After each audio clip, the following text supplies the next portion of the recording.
Hi there. Today's story is about a girl named Margaret Beaufort, a child forced to become a mother.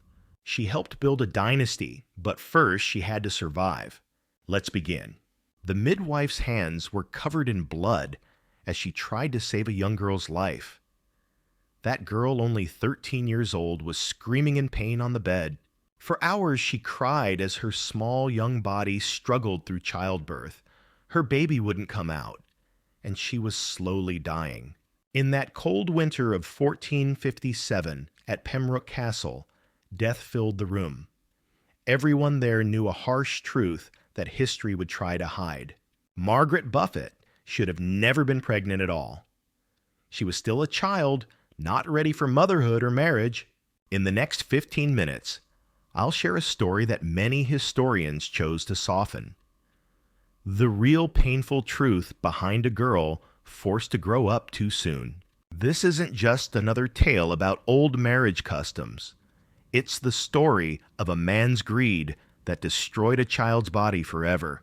And it's about how powerful people in England stood by and did nothing. That little girl, she would one day become one of England's strongest women. Everything you hear comes from real records reports and a priest's confession. Even more shocking, Margaret's story was not rare in those days. It was part of a cruel pattern that even people back then knew was wrong, but still, they kept doing it. Now imagine this May 31st, 1443, in Bletsoe Castle, Bedfordshire.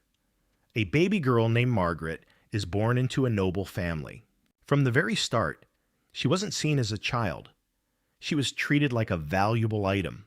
Her father, John Beaufort, Duke of Somerset, held great power. But within a year, tragedy struck.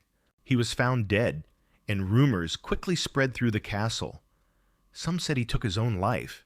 In those times, suicide wasn't just a sin, it brought deep shame. His death left baby Margaret open to danger. Before she could even walk, powerful men were watching. This little girl had inherited massive wealth, land titles, and gold. Her mother, Margaret Beauchamp, tried to shield her from harm. She raised her with care, surrounded by her half-siblings. She made sure Margaret got a top education, rare for girls then. Margaret could read French and showed signs of high intelligence. For a short while, things seemed hopeful. But that hope didn't last. King Henry VI had other ideas for the young girl. When Margaret was just 3 years old, he gave her away. He handed her over like a reward to William de la Pole, Duke of Suffolk. The Duke quickly arranged a shocking match. He married this toddler to his 7-year-old son John. Yes, a 3-year-old bride. She was likely too young to even speak the wedding vows clearly. Some records say the wedding happened in early 1450. Others suggest it may have been even earlier. Since the children were related, they needed church approval. The Pope gave his blessing in August 1450. Even the church played a role in allowing this. But Suffolk's scheme completely fell apart. By 1453, he was arrested, then killed, and lost all power. Suddenly, young Margaret was unclaimed again. And that's when King Henry VI made a choice that would ruin her life. He gave her to the Tudor brothers, Edmund and Jasper. They were his half-brother sons from his mother's second scandalous marriage. Their father, Owen Tudor, had once been a servant. Now his sons had royal blood and dangerous ambition. They were clever cold and had the king's trust. And Edmund saw Margaret not as a child, but as an opportunity. At 12 years old, she still played with toys. But to Edmund, she was land gold and a future. On November the 1st, 1455, they were married. Margaret was 12. Edmund was 24. Now here's something important you should know. Even in medieval England, there was an unspoken rule. Child marriages happened, but they weren't supposed to be physical. Not until the girl was at least 14, often older. This wasn't about kindness. It was about survival. Young girls often died in childbirth. Even without science, they knew 12-year-olds weren't ready. They'd seen too many die. But Edmund didn't care about that. Only days after the wedding, he forced himself on her. It might have even happened on the wedding night. A grown man with a child who had no way to say no. This wasn't just wrong, it was assault. Margaret was too young to consent in any way. Her body wasn't developed. Her mind wasn't prepared. She had no choice. No say, no chance to understand. Historian Elizabeth Norton put it very clearly.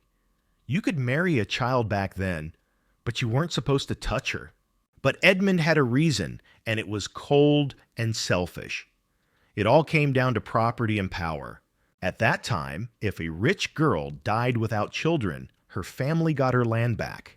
But if she had a child, even one her husband kept everything for life. So Edmund made a cruel decision. If he got her pregnant fast, he'd secure his fortune, even if it ended her life. He saw her as a way to win, not a person. By April 1456, Margaret was expecting a baby. She was still only 12 years old. Just think about that. She was still a child herself, facing something terrifying. Her body was changing in ways she didn't understand. She was sick in the mornings, confused and afraid. Her belly grew with a child she never wanted. A baby forced on her by a man who saw her as property. But things were about to get even worse.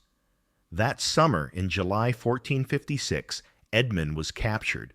Yorkist soldiers caught him during the Wars of the Roses. They locked him in Carmarthen Castle. By November, on their first anniversary, he was dead. The official cause was plague, but rumors said otherwise. Margaret was now 13 years old, 7 months pregnant, and alone. She could have stayed safely in Lamphay, but Margaret made a bold choice that showed her strength. Even while heavily pregnant, even during war and winter, she rode across dangerous roads to reach Pembroke Castle. There she placed herself under the care of her brother-in-law, Jasper Tudor. The trip could have killed her. Her young body was already stretched to the limit. She rode through conflict across rough terrain. But she made it to safety. And on January 28, 1457, the real pain began. Margaret went into labor. Something felt wrong from the very start. She was small, too small for childbirth. Writers from that time all described her as thin and petite. Her hips hadn't grown. Her body wasn't ready. The baby was coming, but there wasn't enough space. Her bones hadn't developed fully yet. Hour after hour, the pain grew worse. The midwives looked at each other in fear. They had delivered many babies, but this was different. This wasn't a woman giving birth. It was a child whose body was being torn apart, and no one could stop it. We don't know every detail of what happened in that room, but we can understand the horror from what followed. That birth left Margaret's body so damaged that she never had another child despite marrying twice more. Think about that for a moment. In a time when women had 10 or more children, Margaret Beaufort had only one baby, and it nearly killed her. That single birth left her permanently injured. She would never recover from what happened at 13. The baby survived. They named him Henry. He would grow up to be King Henry VII, founder of the Tudor line. But his birth came at a terrible cost. Margaret paid with her health and carried the scars forever. Years later, in 1509, after Margaret's death, a man named John Fisher spoke at her funeral. He had been her confessor and friend. In his sermon, he revealed just how close to death she came. He called it a miracle that such a small girl could give birth to a living child. Even 50 years later, people were still shocked Margaret had survived. John Fisher, her friend, couldn't believe someone so young had lived. Back then, child marriage was common, but this was different. Margaret had been so small, so fragile, yet somehow survived childbirth. But staying alive isn't the same as being okay. Her body and her mind paid a heavy price. Today, doctors understand what probably happened. When a girl gives birth before her pelvis is grown, things can go terribly wrong. The baby can get trapped in the birth canal. Pressure builds and causes serious injuries inside the body. Tissue can die. Scars can form. In some cases, organs are permanently damaged. Margaret's long, painful labor only made it worse. Even with modern medicine, those injuries would be severe.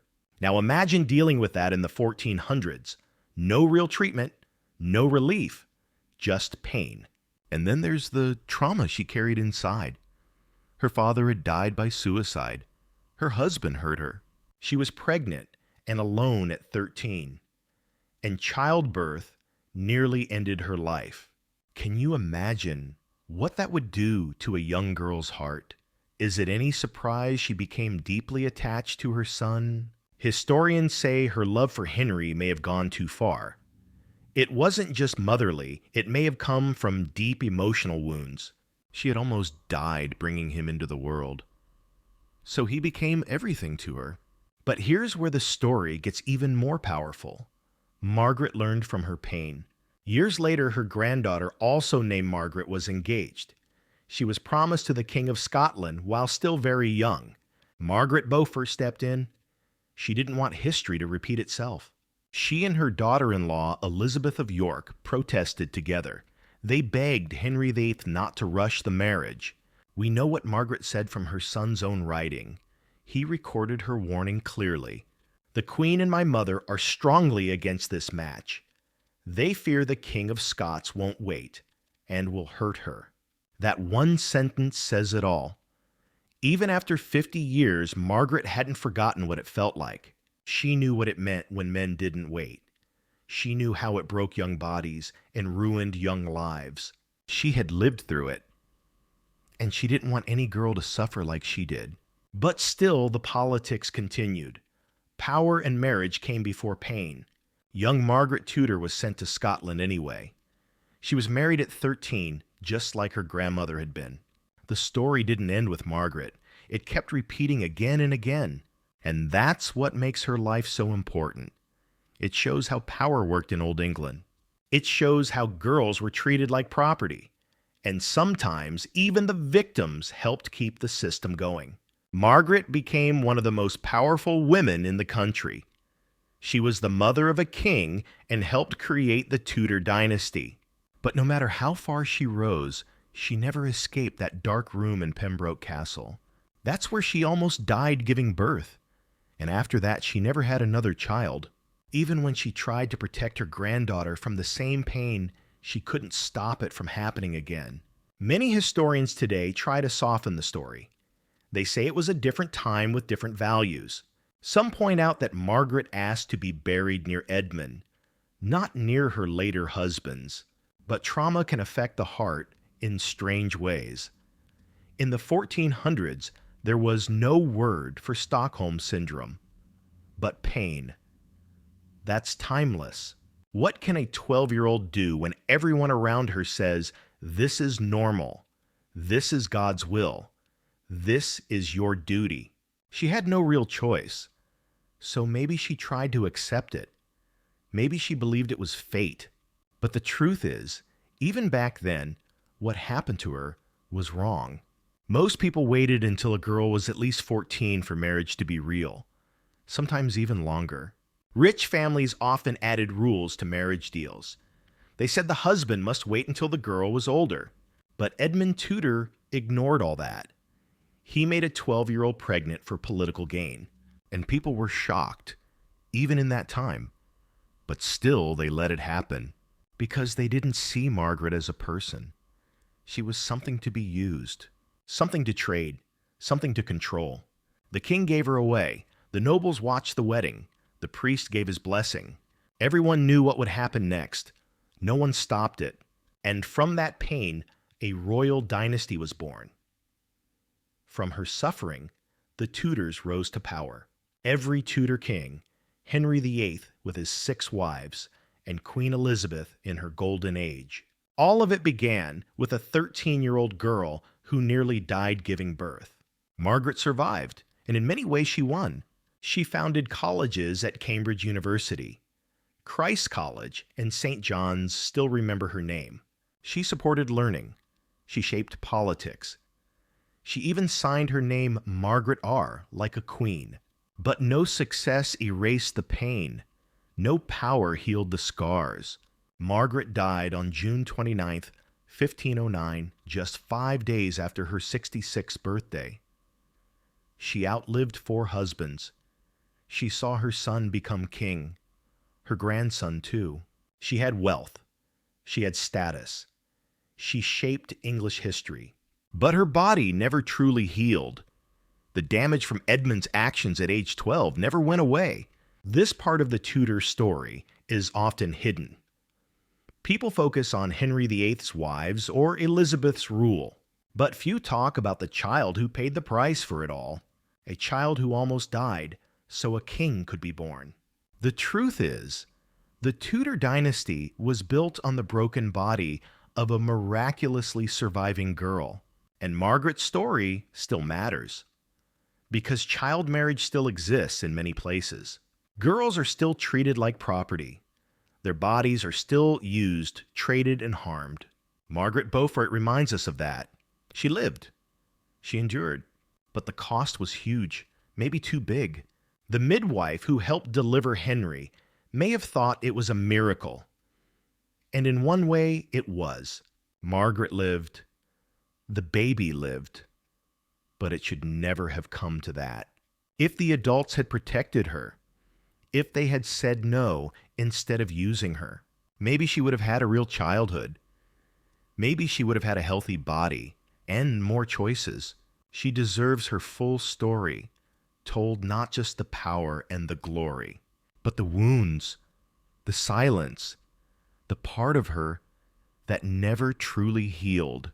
Because if we don't face the dark side of history, we risk repeating the same cruelty again. Margaret couldn't save her granddaughter. She couldn't rewrite the past. But maybe by telling her truth now, we can do what she couldn't protect the girls who come after. Maybe that is Margaret Beaufort's true legacy. Not a dynasty, not a college, but the hard truth of what happens when girls aren't protected. Margaret was only 12. Never forget that. Behind all the power and fame of the Tudors, there is a painful truth. Margaret didn't choose to become the mother of a king. She was just a girl forced to give up her body for someone else's power. 12 years old. That should have been enough to keep her safe. Margaret's story deserves to be remembered, not just for the dynasty she built, but for the pain she endured. If this story moved you, please like the video and subscribe to the channel. It helps us share more hidden histories and give voices to those the world forgot. Thank you for watching. And never forget, she was only 12.